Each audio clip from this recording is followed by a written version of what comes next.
Hello， 弟兄姐妹，大家平安！欢迎来到佑昌教会主日礼拜的直播现场。因为疫情的关系，我们已经在线上大概有聚会1个月了。不知道你是不是已经适应在线上聚会敬拜、祷告，还有聆听神宝贵话语了吗？邀请你在聚会开始之前，将线上聚会的这个网址可以分享在你的脸书 FB， 或者是在 LINE 的群组分享给你好朋友，让他们也一起可以来聆听上帝宝贵的话语。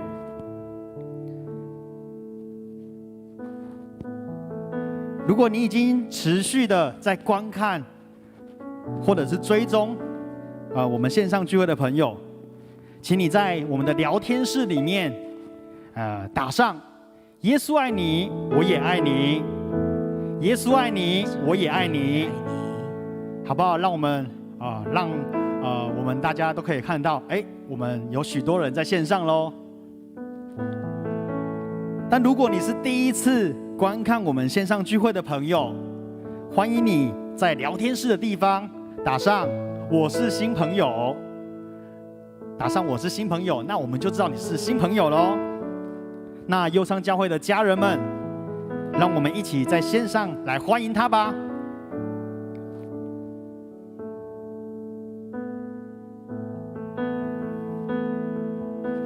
哇，有很多的朋友都打上了耶稣爱你，我也爱你，代表非常多人在我们的线上哦。好，在这里我要分享一段圣经给大家，是记载在约翰福音的第16章33节。约翰福音的16章33节，这段经文在上个礼拜何牧师也有分享。耶稣说，我将这些事情告诉你们，是要叫你们在我里面有平安。在世上你们有苦难，但你们可以放心，我已经胜了世界。 Amen。 虽然在这世上有苦难，但上帝要我们放心，他已经胜过世界了。神的儿女们，我们一起大声的说阿们，阿们。因为有耶稣在我们里面，我们能依靠他胜过这世界。阿们，好不好？让这个时候，让我们一起站起来，我们要一起来赞美，一起来敬拜，让我们高举神的名，让我们一起来敬拜。大家一起来拍掌，好不好？动动我们的身体，让我们的身体可以一起来摇摆，来赞美。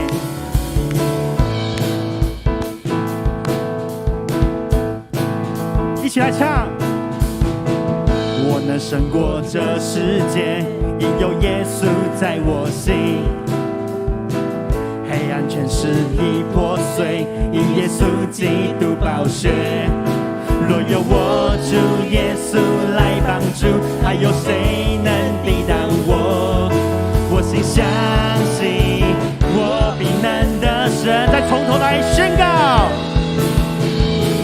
我能胜过这世界，因有耶稣在我心。大声说阿们，阿们。黑暗权势已破碎，因耶稣基督宝血。若有我主耶稣来帮助，还有谁能抵挡我？我心相信，我必能得。一起来高唱哈利路亚，哈利路亚，高举主的圣经经，耶稣基督是万王之王。哈利路亚，哈利路亚，兴起主大能教会，为主发光，照亮黑暗的事。继续来拍掌，来赞美神，好不好？让我们自由的来摇摆，甚至我们可以一起跳起来赞美，一起来宣告我能胜过这世界，因有耶稣在我心。哈利路亚！黑暗权势已破碎，因耶稣基督宝血。若有我主耶稣来帮助，还有谁能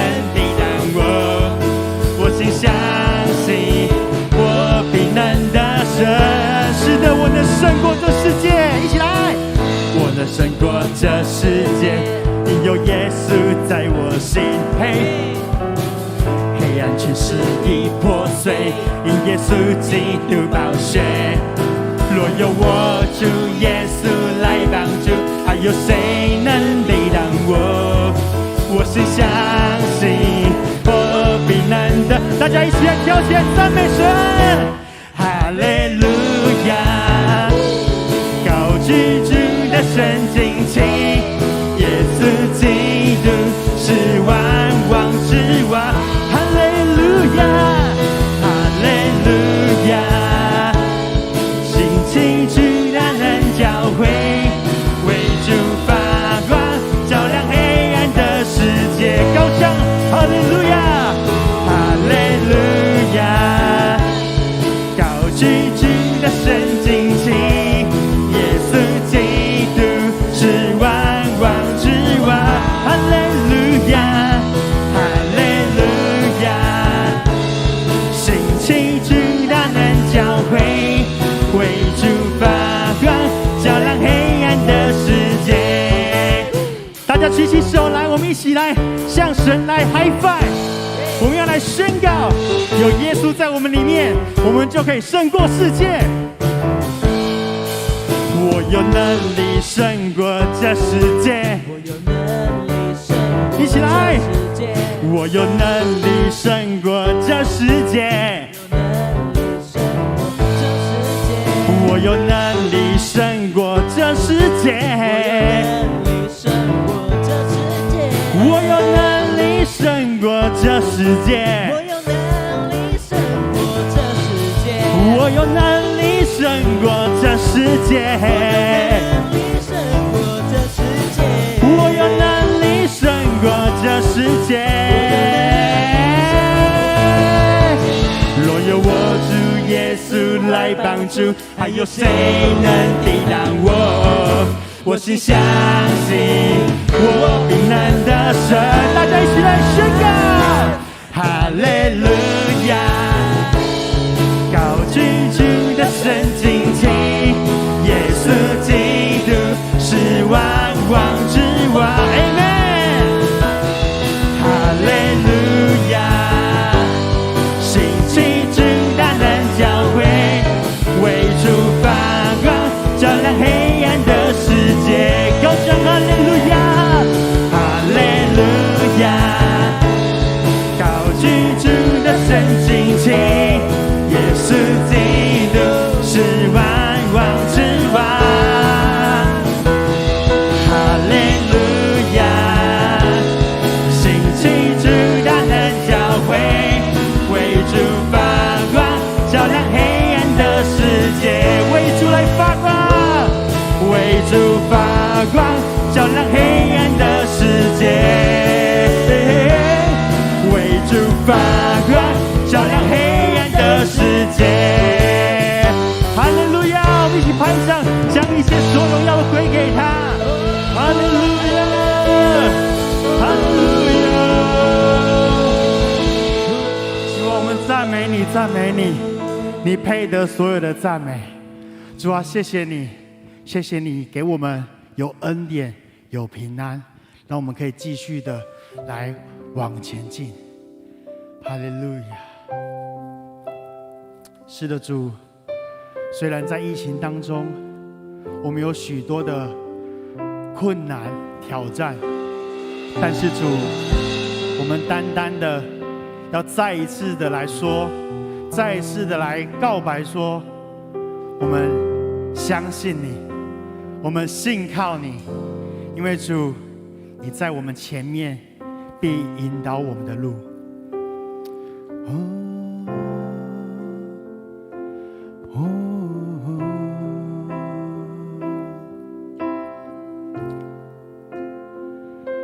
我不知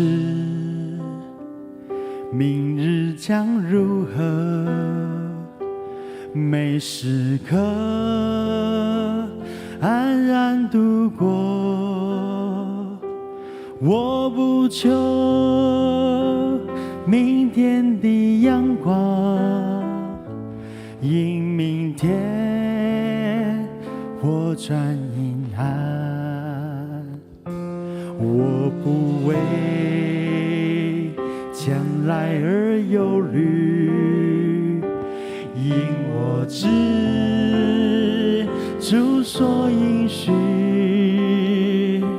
今天我必与主同行，他深知前途光景，许多事明天将临到，许多事难以明了，但我知主掌管明天，他必要领我向前。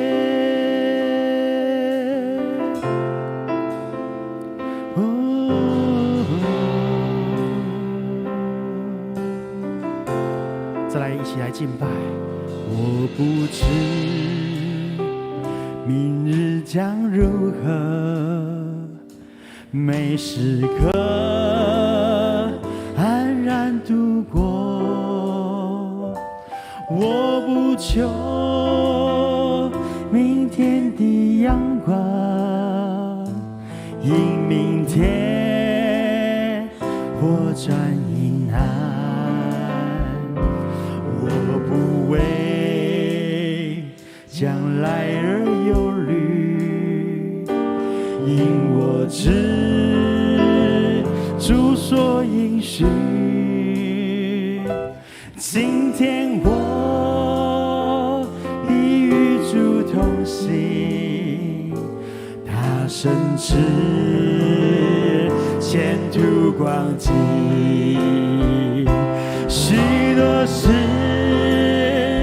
明天将临到，许多事难以明了，但我知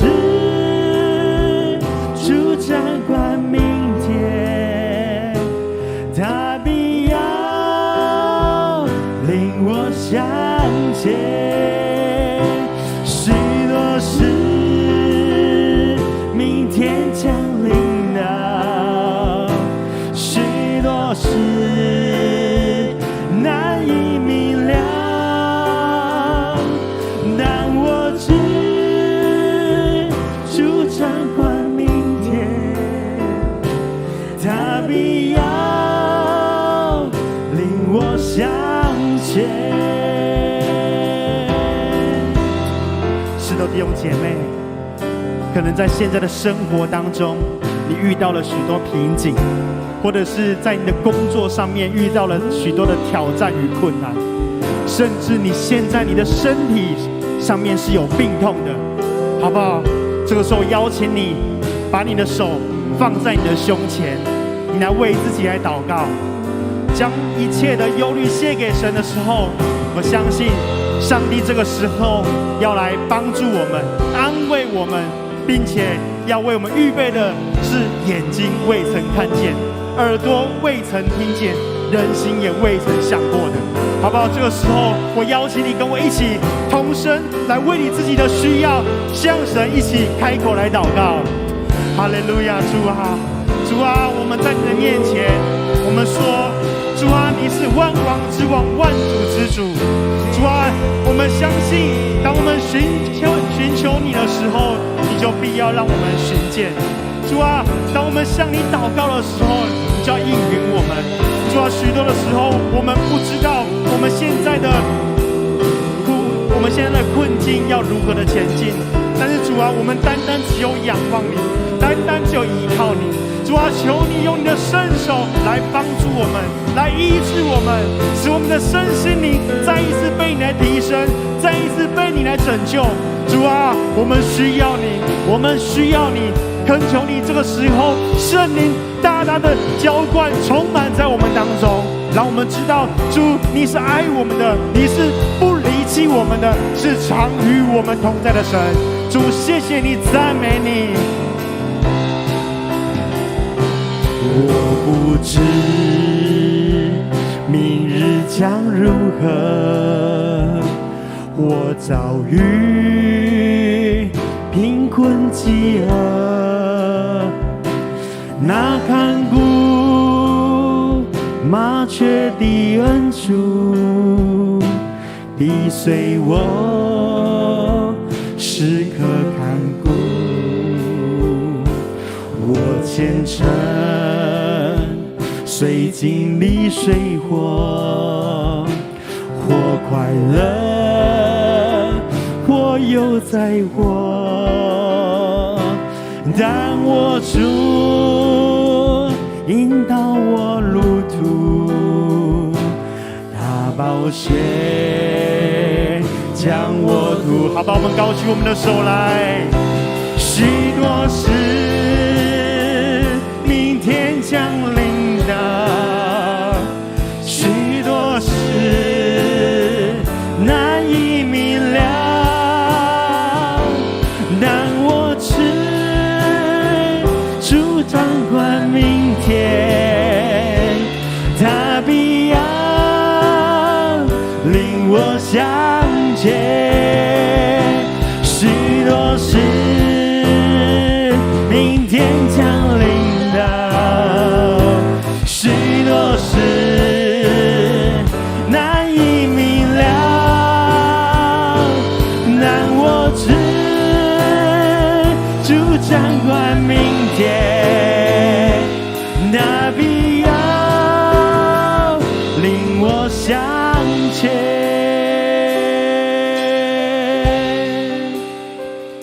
许多事明天降临的，许多事难以明了，但我知主掌管明天，他必要领我向前。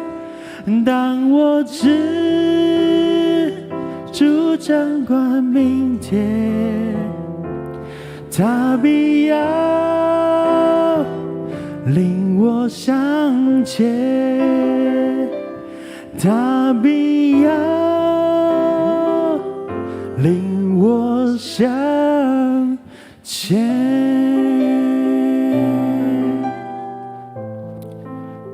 天父上帝，你是满有恩典的神，你是万王之王，万主之主，你是创造天地万物的主宰。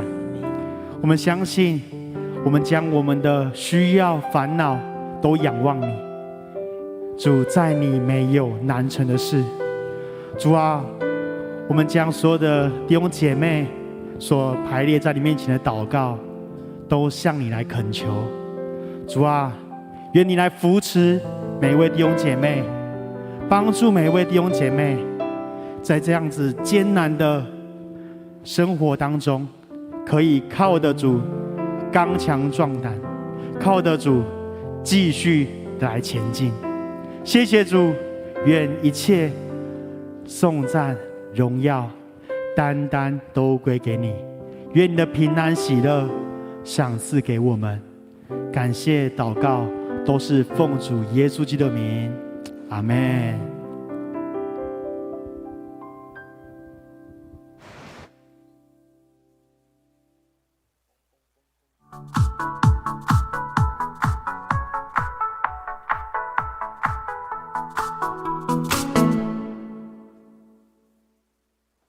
弟兄姐妹平安，很高兴再次在镜头前面看到大家非常准时的来参加线上的聚会。如果还没有订阅教会频道的弟兄姐妹，帮我们按一下订阅，也可以多多帮我们分享、按赞、开启小铃铛。接下来我来报告消息。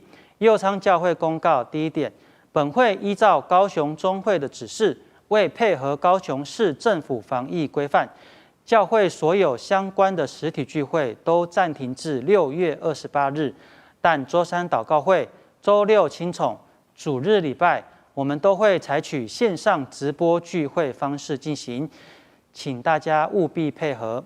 第二小点，线上聚会期间，敬请小组长配合。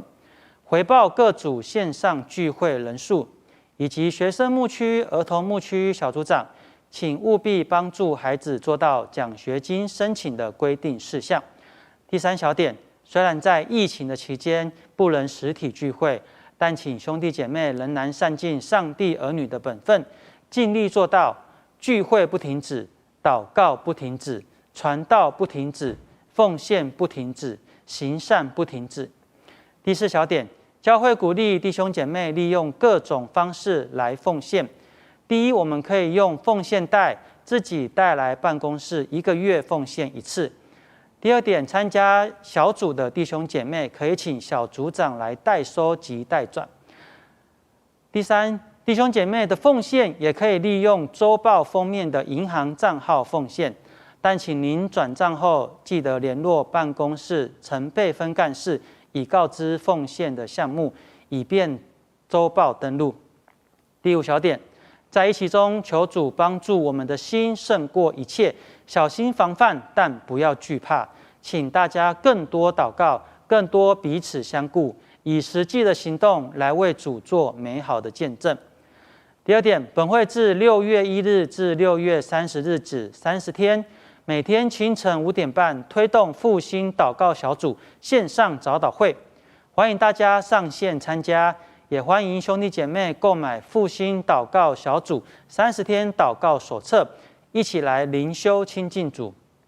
第3点，109年度捐献证明收据已开立完毕，若需收据报税的弟兄姐妹，请至办公室索取。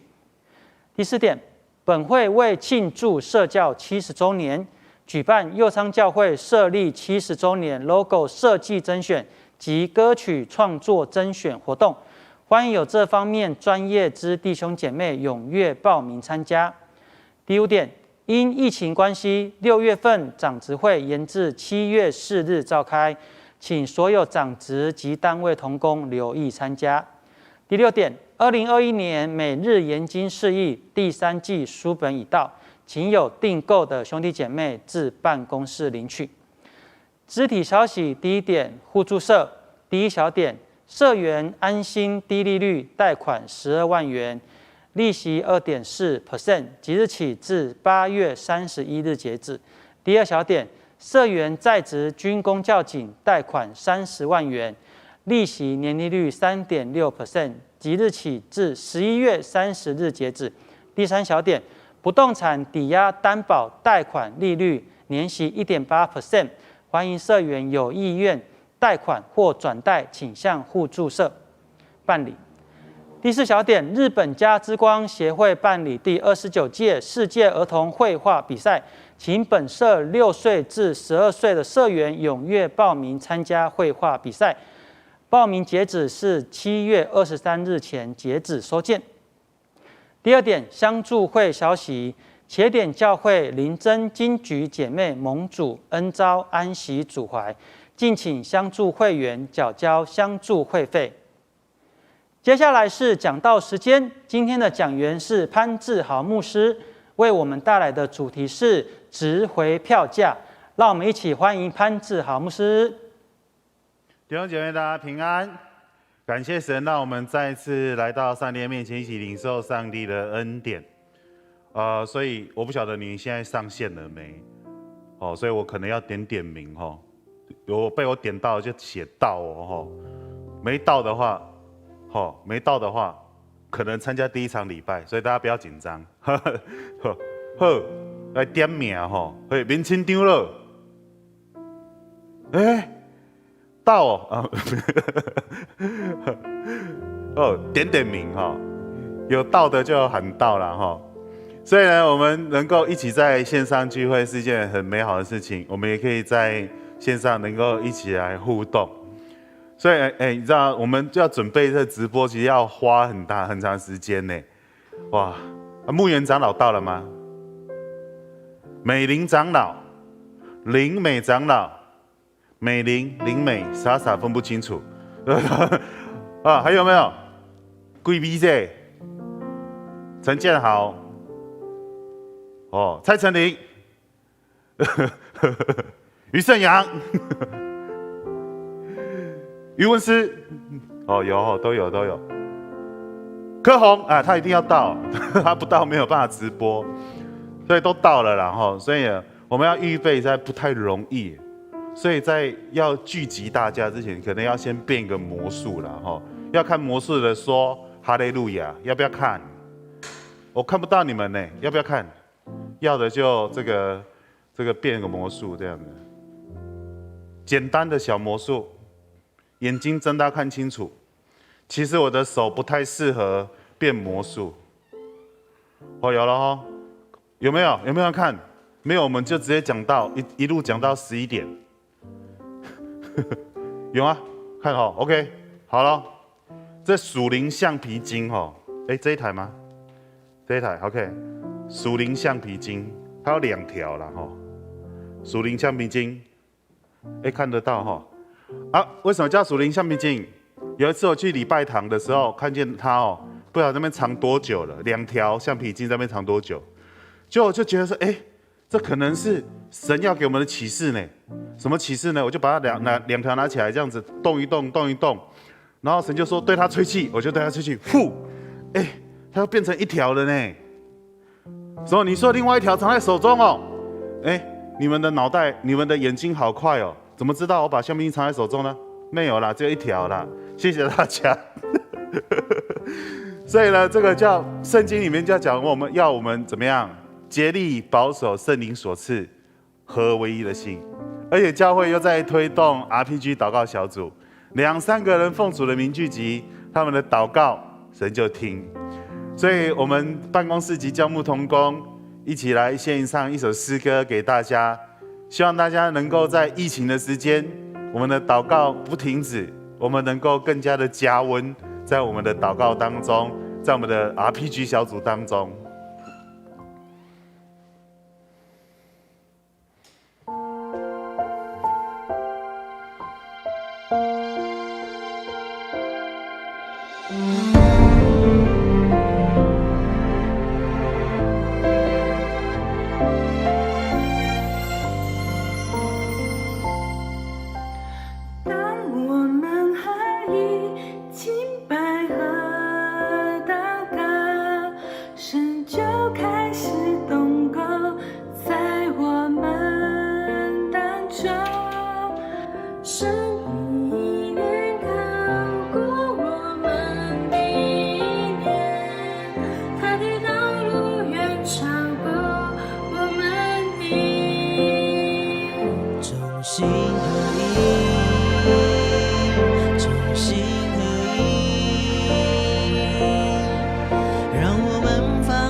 让我们先求神过合一，不分彼此，同心向前行。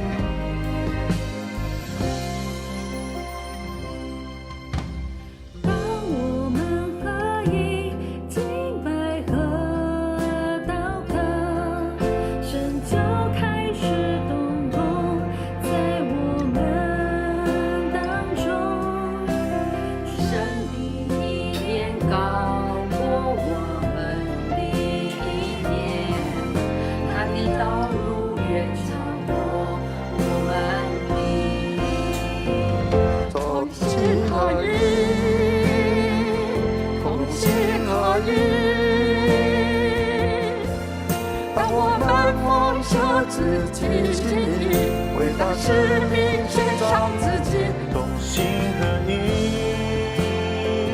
同心合一。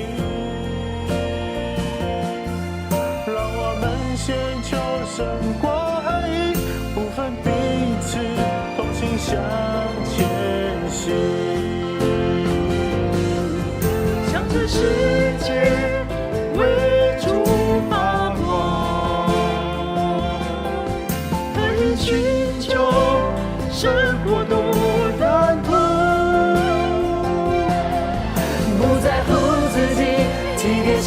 心意，使用我们走遍世界各地。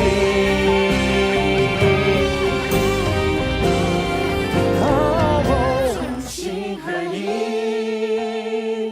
同心合一。当我们放下自己心里，为那使命献上自己，同心合一，同心合一。让我们先求神国合一，不分彼此，同心向前行。让我们先求神国合一，不分彼此，同心向前行。不分彼此，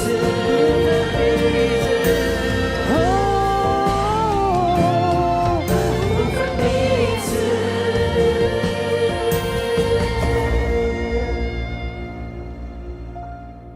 同心向前行。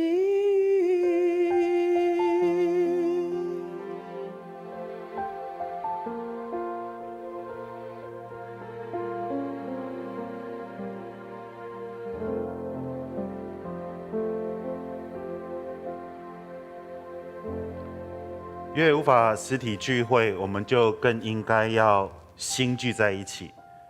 我相信同心合意，2、3个人奉主的名聚集，即便是有距离的，透过手机、透过 LINE、透过荧幕前面一起来祷告。上帝的听人祷告，他的恩典要与众弟兄姐妹同在。因为他常常喜欢，他看见的是同心合一这件事情，所以他超越距离的限制，他超越时间的限制，他要听弟兄姐妹的祷告。在这个时候，我们教会不是更应该要聚在一起祷告吗？我们不是更应该要为教会祝福祷告吗？我们不是更应该为你的家庭祝福祷告吗？我们不是更应该要为你的工作以及你的职场祷告吗？在这个时候，有更多时候，在越艰难的时候，我们不是更应该来到上帝的面前？我知道有时候会祷告到软弱无力，我知道常常我们会感到心慌无助的时候，但是祷告让我们重新得力。你越不想祷告的时候，越要祷告。以前我受洗帮我受洗施洗的牧师跟我讲这句话：越不想敬拜，你就越要敬拜。越不想祷告，你就越要祷告。这个叫警醒。我们一起来读一段经文，马太福音25章1到13节。如果你有圣经，请你翻开来，或者是用你的手机，或者是用简易的软体。我们一起来读今天神的话语。那时，天国好比10个童女拿着灯出去迎接新郎，其中有5个是愚拙的，5个是聪明的。愚拙的拿着灯却不预备油，聪明者拿着灯又预备油在器皿里。新郎延迟的时候，他们都打盹睡着了。半夜有人喊着说：“新郎来了，你们出来迎接他。”那些童女就都起来收拾灯。愚拙的对聪明的说：“请分点油给我们，因为我们的灯要灭了。”聪明的回答说：“恐怕你我不够你我用，不如你们自己到卖油的那里去买吧。”他们去买的时候，新郎到了，那预备好了的同他们进去坐席，门就关了。其余的童女也随后来了，说：“主啊，主啊，给我们开门。”他却回答说：“我实在告诉你们，我不认识你们，所以你要警醒，因为那日子、那时辰，你们不知道。”为了要让大家能够更了解这些经文，所以呢，我们要来欢迎新10个童女。因为疫情的关系，我们不能有10个人聚集，但是我们有2个，就是1个人代表5个，所以新10个童女的故事，大家掌声欢迎。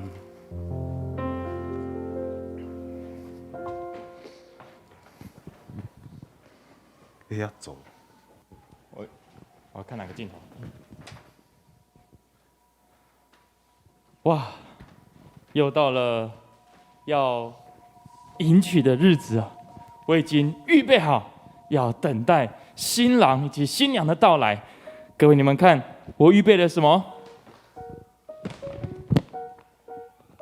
哇，我预备了满满的不是香油，满满的蜡烛，等待着他们，好不好？就让我们一起预备心，一起来迎接他们。哎呀，这个新郎到底什么时候才要到啊？哎，你也是在等新郎吗？嘿，对，我们在这边排队啊，在这边排队吗？那，我觉得你下来好了啦。啊。是，对啊，就是说，哇，你今天带了什么？看起来蛮多东西的。对，因为我觉得我要等新郎，对不对？所以我要准备一些新郎爱的东西。我哦，刚刚看你介绍，你只有准备蜡烛，不够，不够。对，防疫期间我们还是要做到戴口罩哦。然后呢，因为你可以帮我拿一下麦克风吗？哦，对啊，因为我好多东西哦。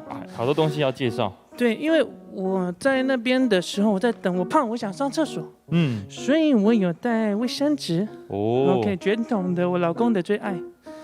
哎，我们是童女，怎么会有老公？哦，对，不，我未来的老公。哦，老公。未来的，对。那我还是强调，就是说防疫期间我们还是要有酒精，酒精。对，很重要，因为如果老公要吃东西的时候，我们也可以帮他消毒啊，对不对？那 OK， 我还带了好多零食啊，林林总总，比如说泡面呐、哇，太丰盛了吧？比如说我不认识我老公，可是我觉得他应该会喝咖啡，我有这个特调的。特调。 Okay， 对 ，and 我还会帮他。不对，你那个只是磨成咖啡粉而已吧？对，因为我这边还有这个，如果它特写在我的胸部上面，没关系。我还有这个是直接调配的，这个是2合2合1的麦片的部分，咖啡麦片哦。那因为我是第一次结婚嘛，第一次，那所以不是我们结婚啊，是我第一次要当童女嘛，当童女，对，所以第一次当伴娘，第一次当伴娘啊，对，所以我就是很紧张，准备很多东西。但最重要的，我刚刚看你有拿这个蜡烛，对不对？对。我跟你讲，什么时代了，你还在拿蜡烛？来，都先帮我收一收了。来，收进去。真的是好忙哦。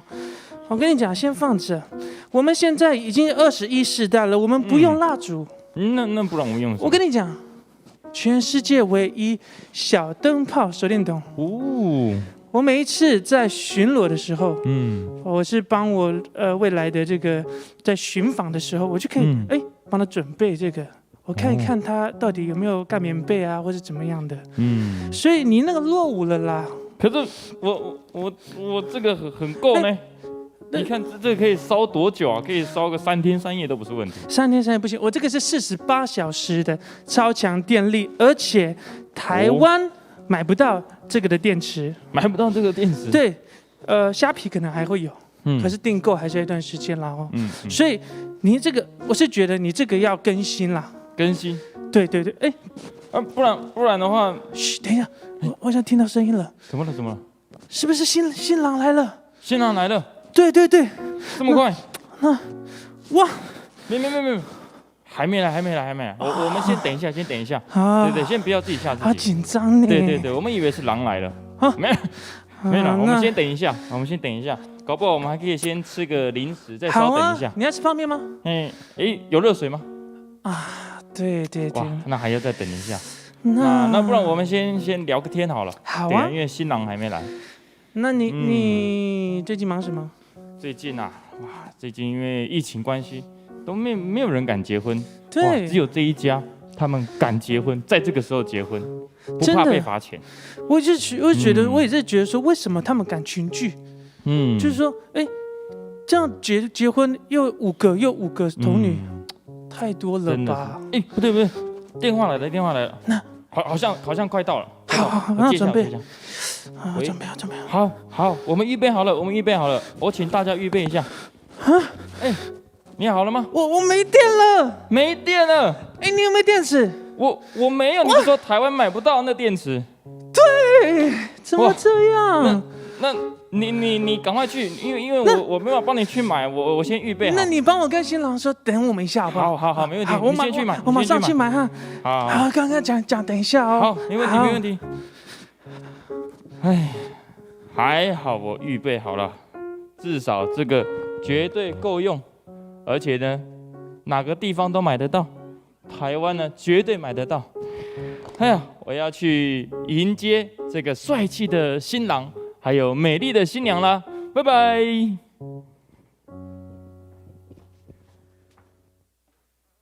我们要预备自己，从马太福音24章、25章一直在讲警醒这2个字。那什么叫警醒？耶稣用了好多的比喻，就是告诉我们说，就是要持守自己在上帝的爱里面，持守自己在上帝的爱里面，因为我们不知道他什么时候会来。但是我们要常常警醒持守自己在上帝的爱里面，要常常提醒我们自己，我们是上帝所爱的孩子。撒旦魔鬼有一个这样很厉害的计谋，他告诉我们说，你是孤儿，没有人会在乎你，你是无助的。但事实上，上帝他乐意来帮助我们，而且他还用笑脸来帮助我们。我每次在看这个出埃及记的时候，上帝睁眼看，侧耳倾听他百姓的呼求，我就觉得奇怪了。那个时候的摩西啊，他也不会呼求上帝为他的以色列民族得救来祷告。那到底是谁在呼求？我相信在当时以色列人当中痛苦的声音，甚至在这一群人当中，有人认识上帝的。这一群人，他们为了在他们的族群呼求的时候，神就听这一群无名代祷者的祷告。第二个是，神不只是听，而且他睁眼看，他不是只有他们呼求的时候才看，而是他记得他对亚伯拉罕的应许。这是亚伯拉罕的子孙，我的眼目从不离开他们。所以弟兄姐妹们，撒旦会有一个计谋，他告诉我们说，你是孤儿，你没有任何的帮助。撒旦有一个计谋，告诉你说，时间还长，还没有到，你可以放心的去享受。如果刚刚短剧当中的，你准备了好多的东西，但是方向却错了。你准备了好多的东西，但是问题是那些东西都是不必要的。在我们的属灵生命当中，在我们信仰生命当中，最主要的就是那个光，那个火，从圣灵来的火来燃烧我们的属灵信仰生命，从神而来话语的亮光照亮我们脚前的路。我师母有一天问我，我们开车经过 7-Eleven， 我师母就问我说，不是疫情期间吗？为什么这个前面停那么多摩托车？我回答不出来，但是我记得在我还没有这个疫情还没有升温的时候，我最喜欢去的地方是2个地方，一个是菜市场，因为我喜欢买菜；第二个地方就是去便利商店，可以在那边坐在那边买20块的饮料，可以坐在那边吹冷气，可以逛逛自己心中所想要的东西。走过世界各地，我知道台湾的便利商店真是很舒服又便利的地方。但是不论它再怎么便利，你都知道，你只是短暂停留而已。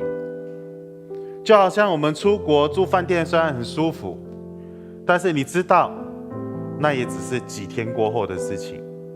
不论你的这一次的旅行是5天，去欧洲1个月、2个月、3个月。最后，你还是要回到你自己的家。我很喜欢陈牧师说的这个比喻，他说：“人生好像过桥，不会有人在桥上盖房子。但是我却看到有2种人非常可惜，他们没有办法真实的享受上帝的恩典，因为他们把他们的快乐建立在会改变的事物当中。什么事情都会改变。”当这些东西改变之后，你的快乐就会消失，不是吗？当你的安全感是放在你的健康，那当你的健康向下掉的时候，那么你的安全感消失。如果你把你的安全感放在股市，当股市往下跌的时候，你的安全感就会消失。世界上唯一不变的叫做上帝的恩典，因为他的眼目从来不离开他的百姓，他已经睁眼看侧倾听他百姓的祷告。所以有些人他很可惜，他没有办法去领受上帝的恩典。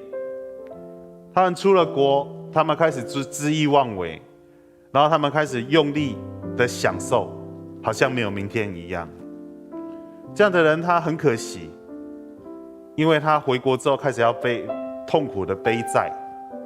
但是请不要误会，我不是阻止你消费，但是我们必须要知道说要有所节制。第一种人，他不知道他应该有所节制；第二种人太过于节制，就是他出国旅行的时候，他还想着在家里的事情，以至于他没有办法享受此时此刻。我就是这种人，去国外旅行的时候，人家很开心在买东西，我每拿一个东西起来，我都要先把它换算成台币看看，看它到底值多少钱，这样太辛苦了。你可以适时的享受，你也可以适时的去适时的去 shopping， 那都没有关系，只要有所节制就可以了。所以这两种呢，一个是恣意放纵的人，跟只会这个手扶着离向后看的人，这两种人都没有办法去享受天国的恩典。这两种人都没有办法好好享受。我们要接受两件事情，让我们能够更清楚知道说，我们怎么样面对我们的人生，我们怎样面对在困境时候我们的人生。我们必须要清楚知道两件事情。第一件事情就是这个世界会越来越糟。我相信有些人看到说哈，那会安呢啊，但是这不是我讲的，这圣经讲的。你看启示录里面到落尾的时候，耶稣基督要来进前，有大灾难嘛，有大灾难会发生。但是不用担心嘛。对我来讲，所谓值回票价的人生是什么？当大灾难过后，耶稣基督来，会在地上建立一个千禧国，1000年的一个理想的国度。神的百姓会跟耶稣基督一同作王，一起治理这个世界。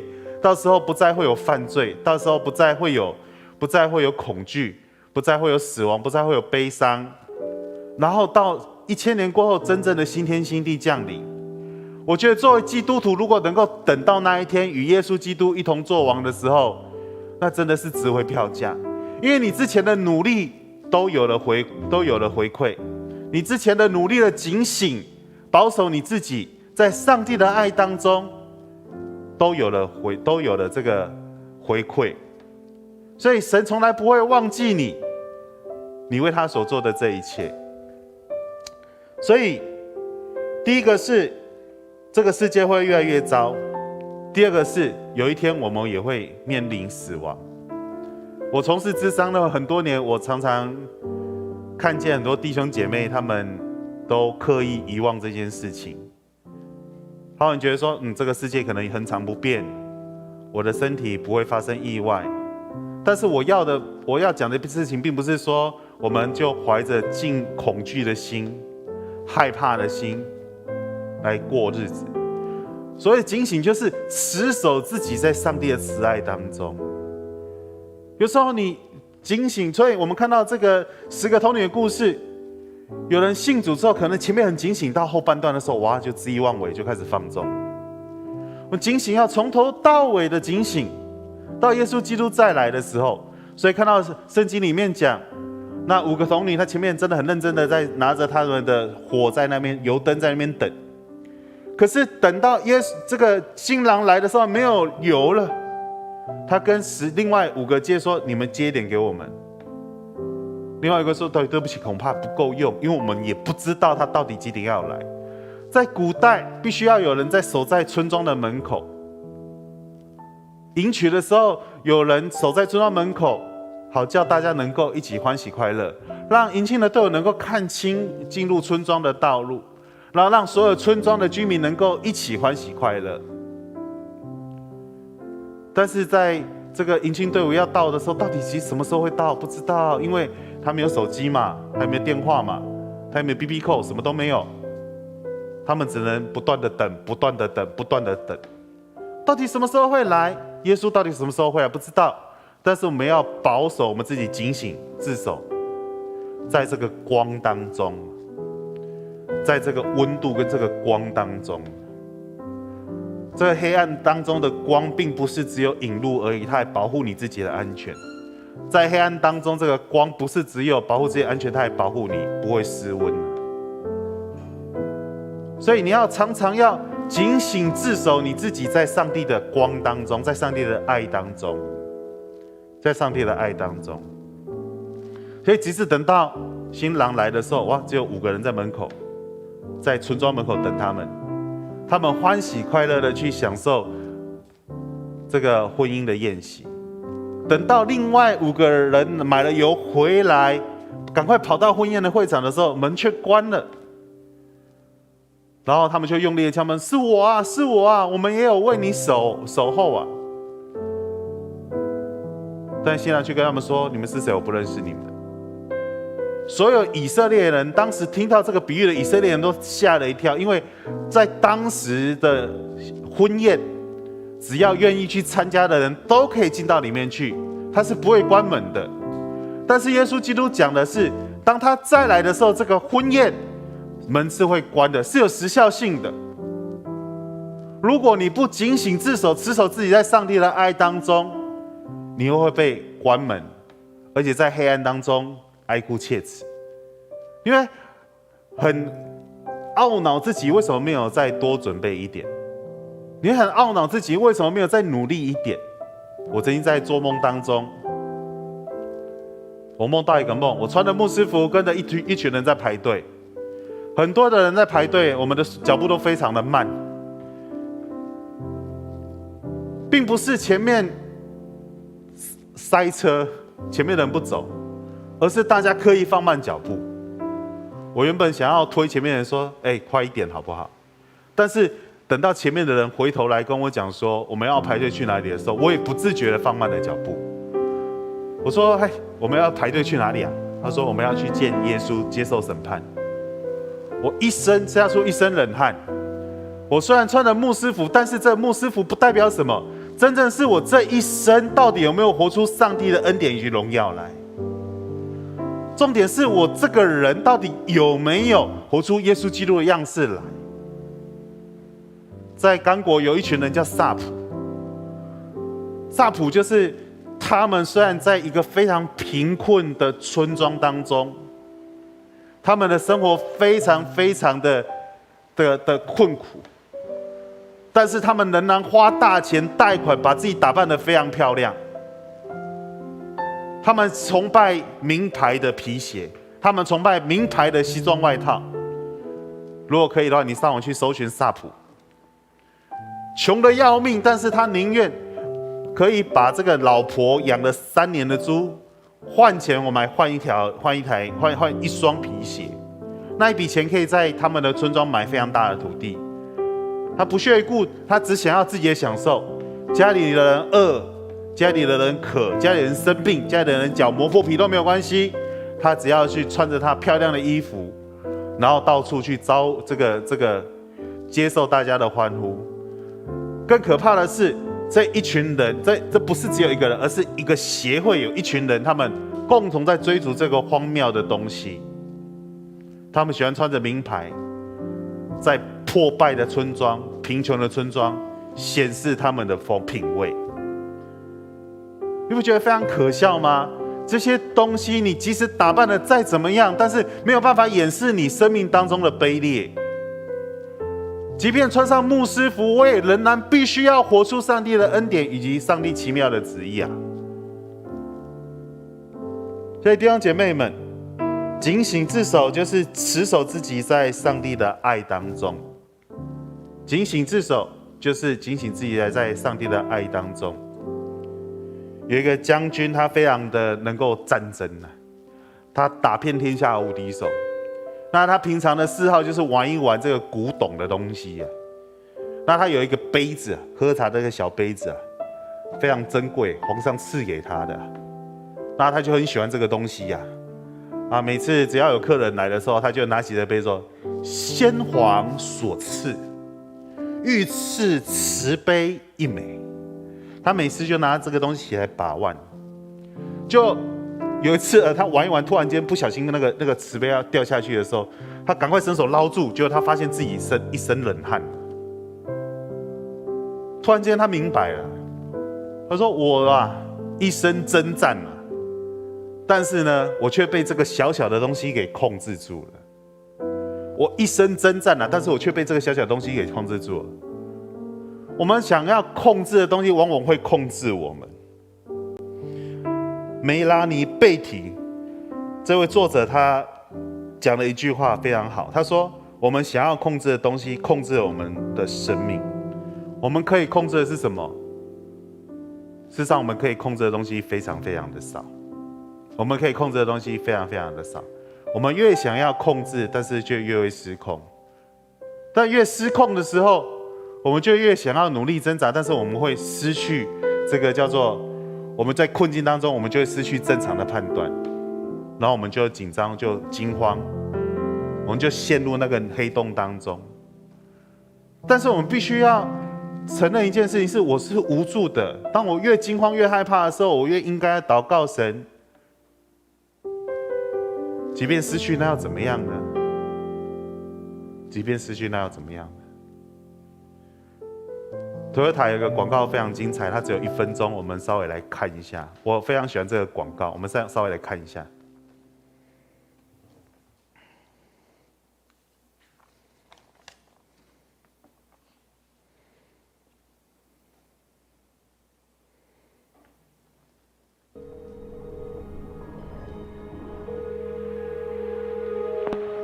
Mrs. Long? Yes? We've found a baby girl for your adoption, but there's some things you need to know. She's in Siberia, and she was born with a rare condition. Her legs will need to be amputated. I know this is difficult to hear. Her life, it won't be easy.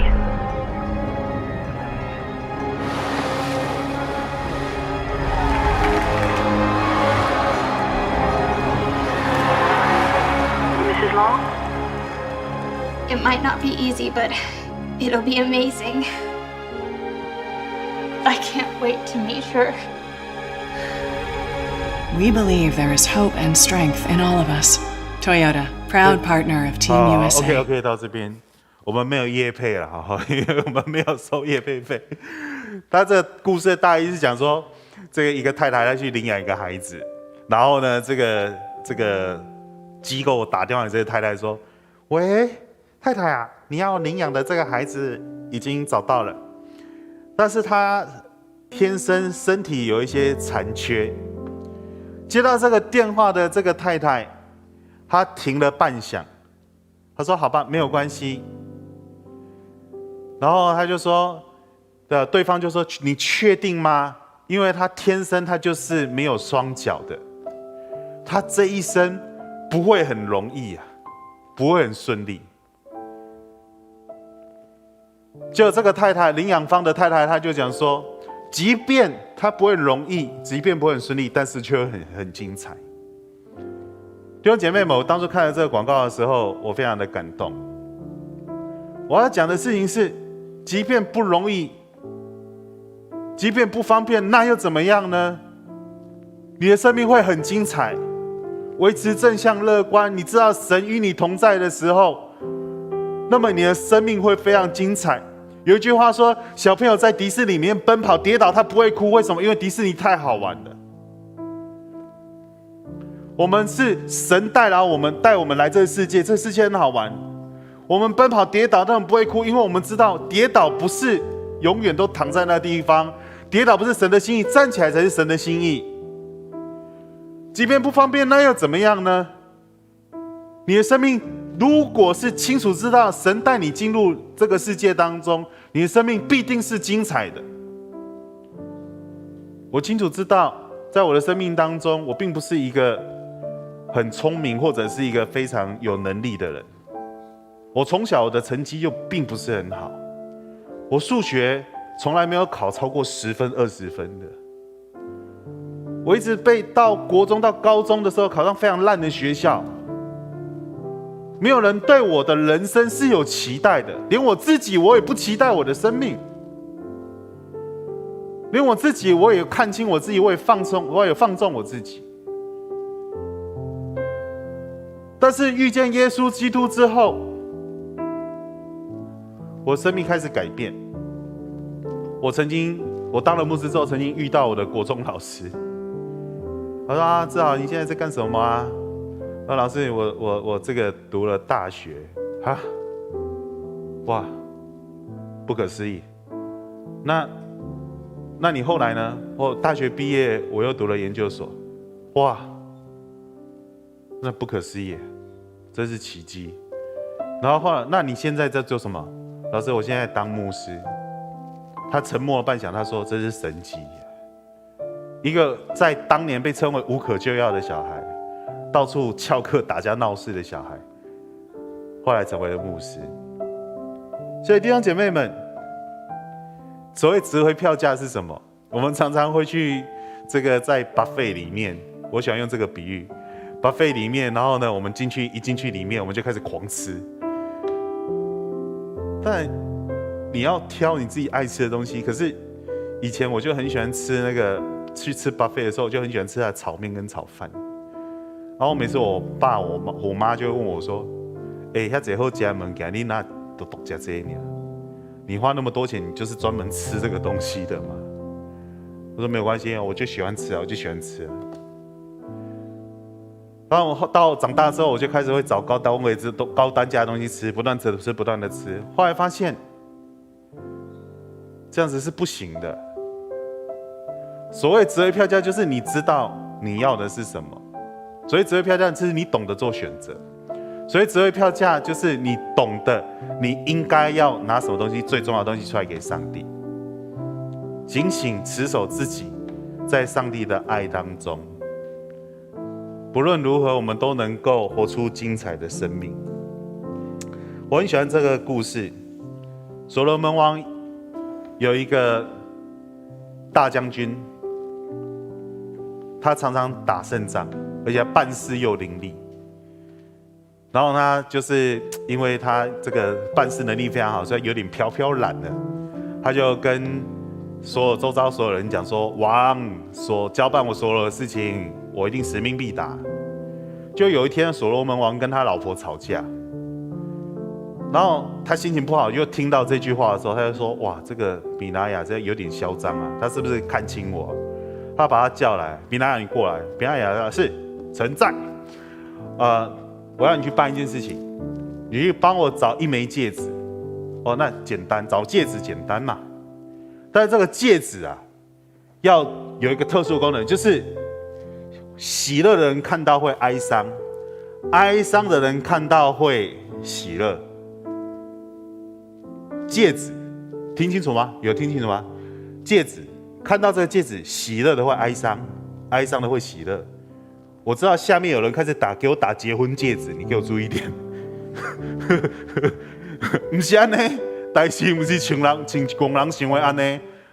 哦，结婚戒指不是我的答案，是你们说的哦。后来比拿雅他就说好，臣遵旨。他就开始找啊，全国都找，然后他出国去找，都找不到这个神奇的戒指啊。结果他就6个月的期限到了，对，王给他6个月期限到，6个月期限到了，他的钱也花完了，他没有办法找到这个戒指，他只能站在街上哭泣。突然间，一个老铁匠就问他说：“哎，年轻人，你干嘛在哭泣啊？”他就说：“我夸口，我说王要我做的事情，我全部都能做到，但是他叫我找这戒指，我找不到，我也没有办法再回到宫殿当中，我大概也只能就是终身流浪了吧。”就这个铁匠呢，他就说：“哎呦，这个这么简单，来，我给你看一个戒指。”他把他手上戒指拔下来给比拿雅一看，比拿雅一看就对，就是这个东西。他说他送我啊，他说送你啊，没关系啊，我要我有很多。就他就拿着戒指跑回皇宫去。其实所罗门王那时候气已经消了，他说反正不管他的这个有没有拿到戒指，我都不会追究他，他回来就好了。所以等他回来的时候，人家知道他要回来的时候，整个宫殿开始欢喜快乐，灯火通明，开始大肆的庆祝。他回来的时候，他就说：“我已经找到这个戒指了。”这戒指就呈到所罗门王的面前。所罗门王一看之后，他就失去了笑容。所有的君臣，他就拿了这个戒指，轮了一圈之后，全部大家都安静。原来在这个戒指上面刻着一句话，叫做“这一切都会过去”。弟兄姐妹，喜乐会过去，哀伤也会过去，不是吗？弟兄姐妹，我们的成功会过去，但是我们失败也会过去，不是吗？真正重要的是紧紧持守自己在上帝的永生当中，让我们能够更清楚的去知道，这个时候暂时嘛，有苦痛暂时嘛，有失败暂时嘛，我们必须好好享受上帝给我们的每一天。我们一起来祷告。亲爱的天父上帝，我们感谢你，我们学会警醒持守我们自己，我们过一个值回票价的人生，就是持守自己每分每秒都在你的爱当中。求主你再次恩膏帮助带领，在病痛当中，在医院当中，在经济困境当中，甚至在现在生命当中有一些困境的弟兄姐妹，我们交托仰望在你手中。求你帮助保护医治他们，持守自己在上帝的爱当中，即使在黑暗当中，他们不忘记他们是上帝的孩子，即使在苦难当中，他们仍然知道自己在上帝的爱当中，他们不会被遗弃，因为他是以马内利的上帝，他要与我们同住。求你帮助我们在困境当中仍有信心、盼望，喜乐的面对我们的明天。祷告奉耶稣基督的名，阿们。我们一起用这首诗歌来敬拜。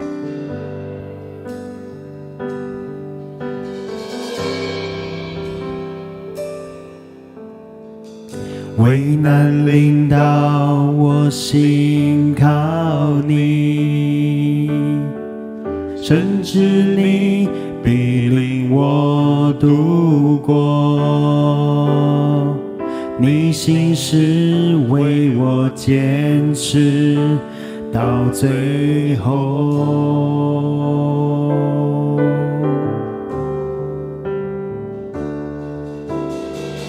当暴风雨向我靠近，有你同在，我不知畏惧。你是我的牧者，我所依靠。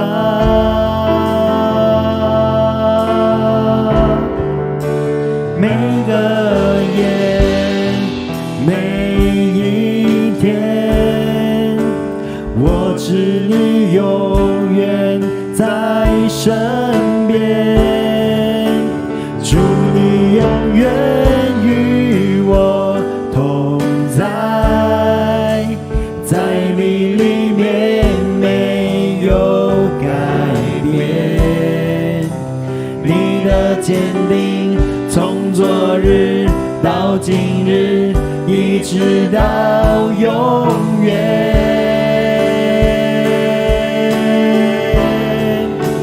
靠你丰盛应许站立，我的未来在你手中，坚固磐石，全能战胜，我敬拜你。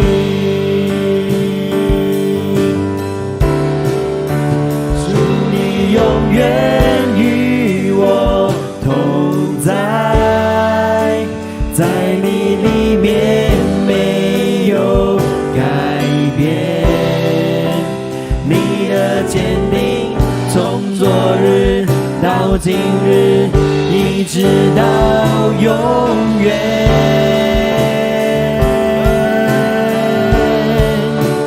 靠你丰盛应许占领，我的未来在你手中，坚固磐石，全能真神，我敬拜你。所有在线上的弟兄姐妹们，这时候我真的邀请你们，我们需要来真的聚在一起，大家来祷告。我们教会这时候非常需要被祷告，我们的家人需要被祷告。有一些家人在病痛当中，有些人正在跟生死拔河当中，有些人正在哀伤当中、经济困境当中，有些人甚至是在这个工作不保当中。我们要为我们所有的家人来祷告，因为这是大家的家，这是我们属灵的家庭。忧伤教会并不是这个建筑物，或者是我们所看到的几个全职同工而已，而是所有的弟兄姐妹同心合一起祷告的时候，这个叫做忧伤教会。我们在推动 RPG 祷告小组的时候，2-3个人奉主的名聚集的时候，我相信线上许许多多人一起祷告。如果你要跟我一起祷告，请你打阿们。我们就真的一起来祷告，为我们的教会来守望祷告。忧伤教会是神所赐最美好的地方，在这里有神迹运行，不是只有你进到这里神迹运行。当我们开始同心祷告的时候，忧伤教会的家人们，神的恩典、医治、平安、丰盛的应许要充满在你生命当中。求主再次帮助我们，不管你在哪里，不要害羞。我也曾经在大马路上，神叫我跪下来祷告，我就跪下来祷告。我们这时候不要害羞，更应该要用力的来祷告，不要害羞，举起你的手为教会的祝福祷告，属灵的家来祷告。当我们开始祷告的时候，神的恩膏就充满在你的家庭当中。我们数到3，一起来祷告。1、2、3，我们要奉你的名来祝福忧伤教会的家人们。求你再次恩膏在每一个伤心、病痛、失望、难过的弟兄姐妹的家中。求你帮助，当那些经济遇到困境，当那些工作不保，当那些有亲人在医院当中，有些人在面对死亡威胁的时候，你来帮助他们，医治平安的大能充满在所有的弟兄姐妹的生命当中。我们再次呼求你，更多的祷告，更多的呼求，更多的线上，更多的来赞美。求你再次帮助忧伤教会的家人们，当我们同心合意祷告，我们就是聚在一起，我们就一起领受上帝丰盛的恩典。求主你再次带领我们，与我们同在。主你永远与我同在，在你里面没有改变，你的坚定从昨日到今日，一直到永远。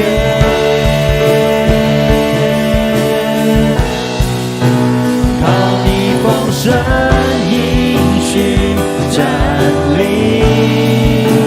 我的未来在你手中，坚固磐石，全能真神，我敬拜你。主你永远与我们同在，主你永远与我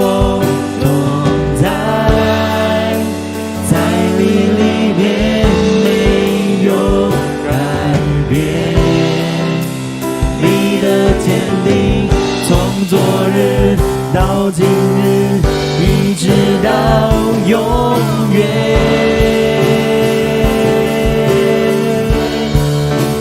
靠你丰盛应许占领，我的未来在你手中，坚固磐石，全能战胜。我敬拜你。们要奉你的名祝福我们在主里的所有的家人。有些人正经历伤心、失望、难过，求你医治、帮助、扶持他们。求你再次帮助他们能够重新站立。求你帮助那些目前蒙福的弟兄姐妹，让他们能够更恩上加恩，利上加利，让他们也能够伸出他们的手来协助有需要帮助的弟兄姐妹们。求你再次大能的手恩膏在所有右昌教会愿意在手机、在电脑、在线上一起同心祷告的弟兄姐妹们。这是一个家，当我们同心祷告，我们呼唤天父的时候，这就是你所奉你的名所设立的家。求你帮助所有弟兄姐妹，让他们领受丰盛的恩典，在风雨交加的时候，在疫情加温的时候，在一个非常可怕的阶段的时候，求主你帮助我们，让我们能够有盼望、有喜乐、有医治、丰盛的恩典从你那边来。愿主耶稣基督的恩惠、天父上帝的慈爱、圣灵的感动与保守，与每位弟兄姐妹同在，从今时直到永永远远。阿们。愿上帝赐福大家。